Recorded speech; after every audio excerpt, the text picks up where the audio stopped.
Good morning, thriving warriors. Gotta do that. Today is Thursday, April 6th, 2023, and the weather is 37 degrees right now. The high is going to be 69, so that's a 32-degree temperature swing. Wow. Okay, not quite doubling the temperature, but it's a big temperature swing. Here we are, Department of Career Services, where our goal is to help you on your journey to success, Landia, your journey for the future. And it's not a journey. Your life is not a sprint. It's not a marathon. It's a journey. Like all journeys, there's highs, there's lows, there's fear, uncertainty, doubt, excitement, exhilaration, boredom, ennui, etc. Good morning, Charlene. And we are here to help you on that journey. How? Right. Well, we have a bunch of little things that we do, tidbits that we do to help you on your way. This is the first one. This podcast. Down below, though, in the description, there are about 14 to 15 other little things that you can guideposts along your way. This is bothering me.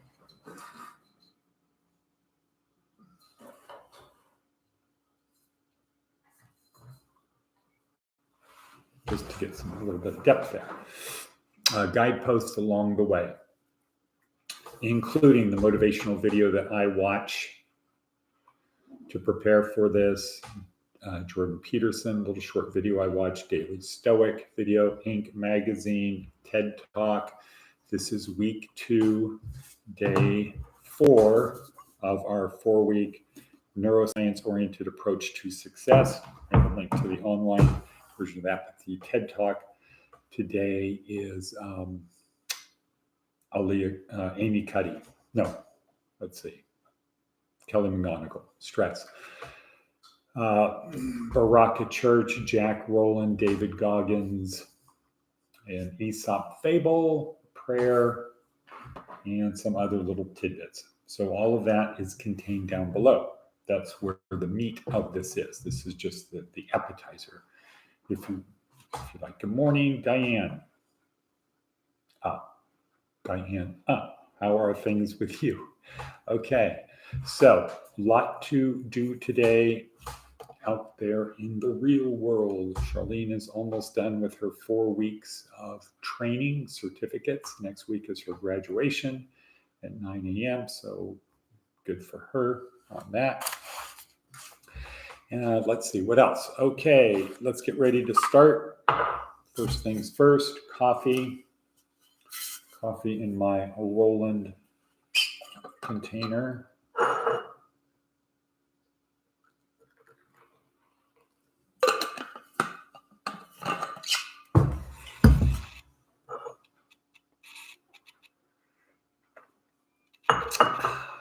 Good cracker.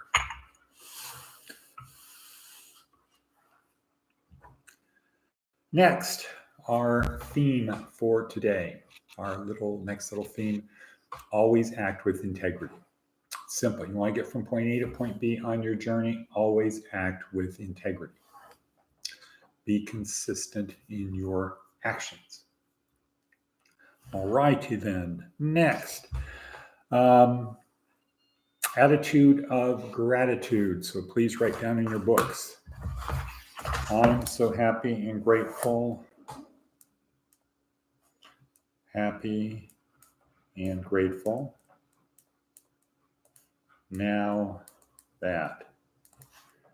Okay, we will be going to Las Vegas today, early this morning, guys. Anybody down there? EJ, Matt, etc. We will be in Vegas. I will be there before 10. Hopefully with your stuff, but unfortunately or fortunately, we had somebody move into the apartment. Joy is in there now, and I don't know whether she's up.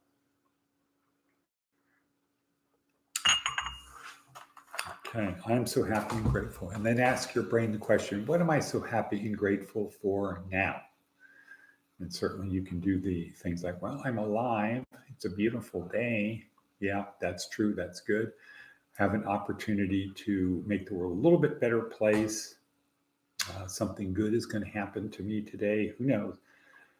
Figure out what it is you are so happy and grateful for about, and keep that in your mind as you're progressing through the day, pushing yourself just a little bit harder.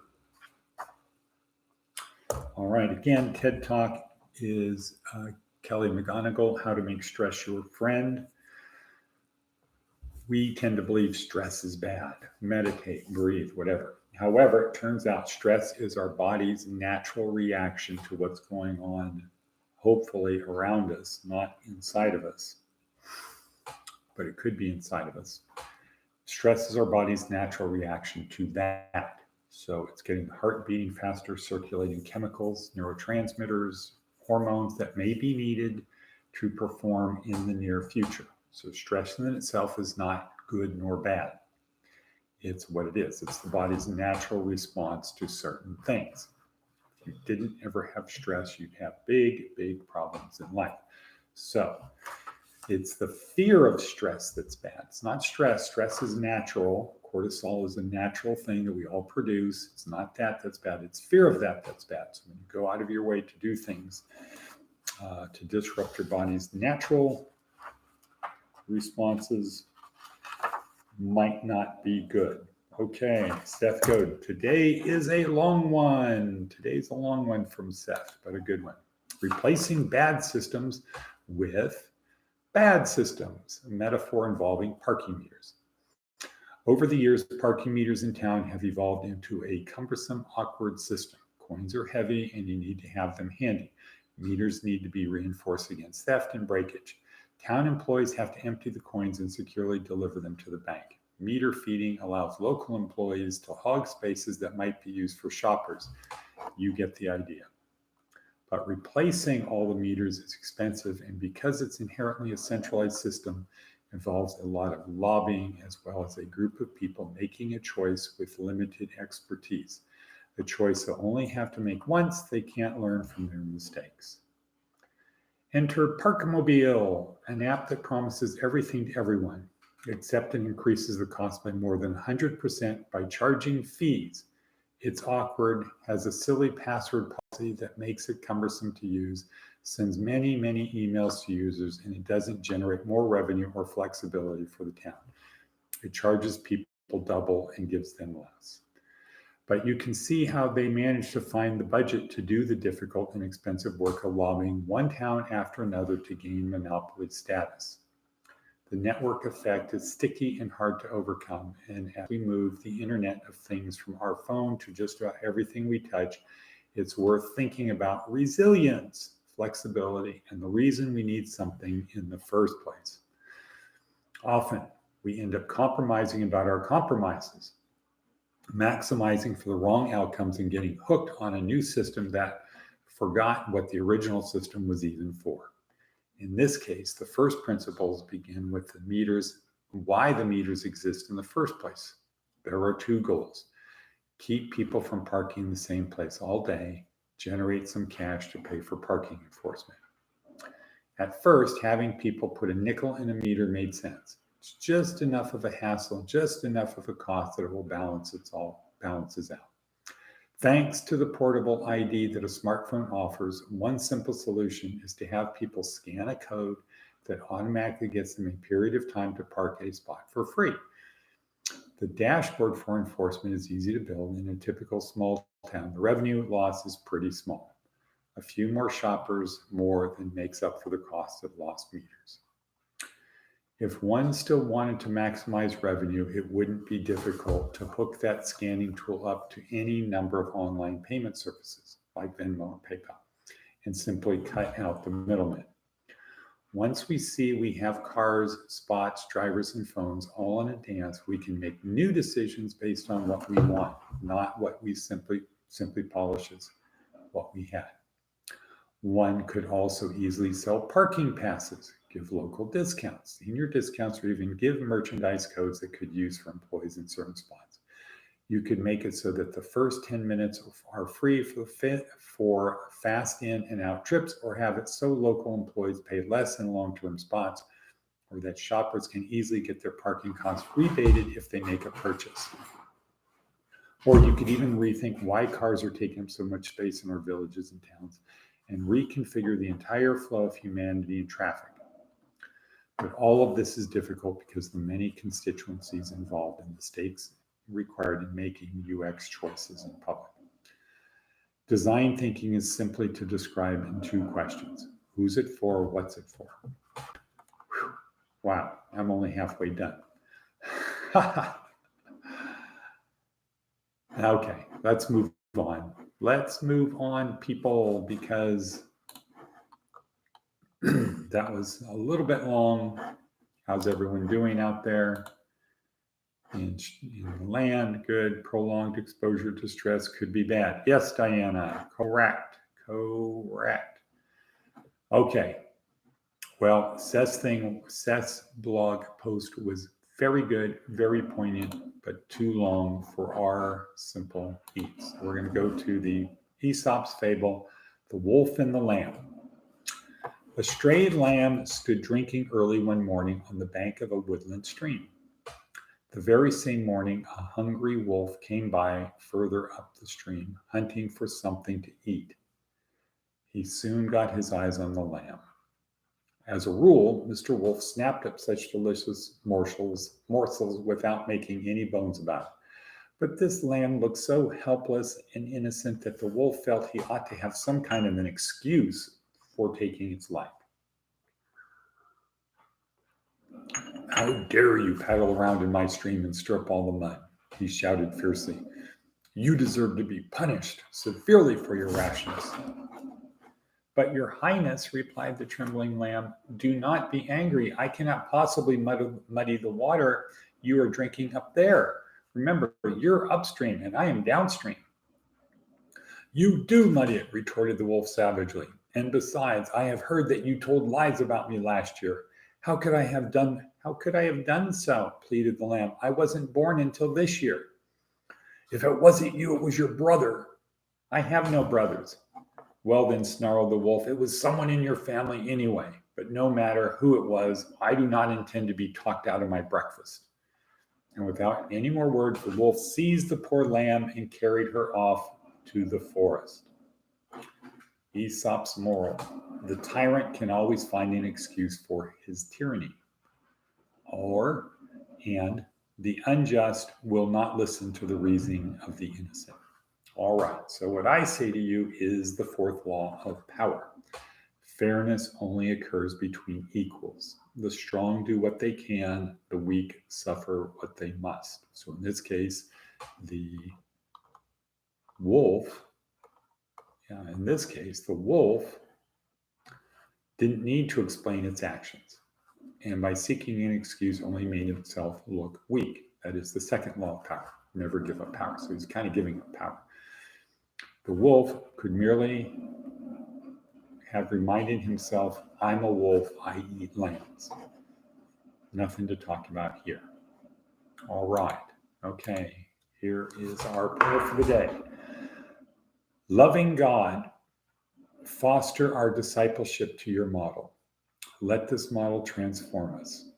Let us turn our blindness into sight, our messiness into cleanness. Teach us to see your transformative power in your humility. Let us be prompt to embrace your turning upside the worldly criteria by which we relate to each other so that we may become the true disciples, those who wash each other's feet. Amen. And okay, here's where are we now? 14 minutes and 15 seconds in. Let's see, we've got our metaphor that what we're trying to do is imagine you're going to go on a journey. We have a journey. We have to cross over this water, this large body of water. So we need to first build a ship. And we can build anything. It could be a raft. It could be, something exquisite.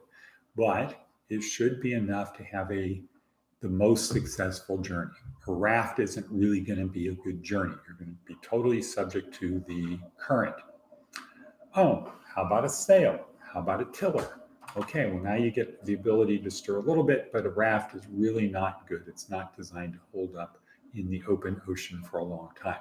So we're going to build something that has sails, because this is a sailboat. Could be an engine, doesn't matter. But here, this metaphor is sailboat. You need sails. You need a rudder and a steering mechanism. You need something down below the deck to add stability to the ship, a place to store things, sleep, cook, etc. Also need what? A hull. You need a strong hull.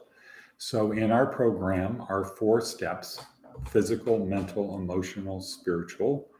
The physical is like the sails on the ship or the motor.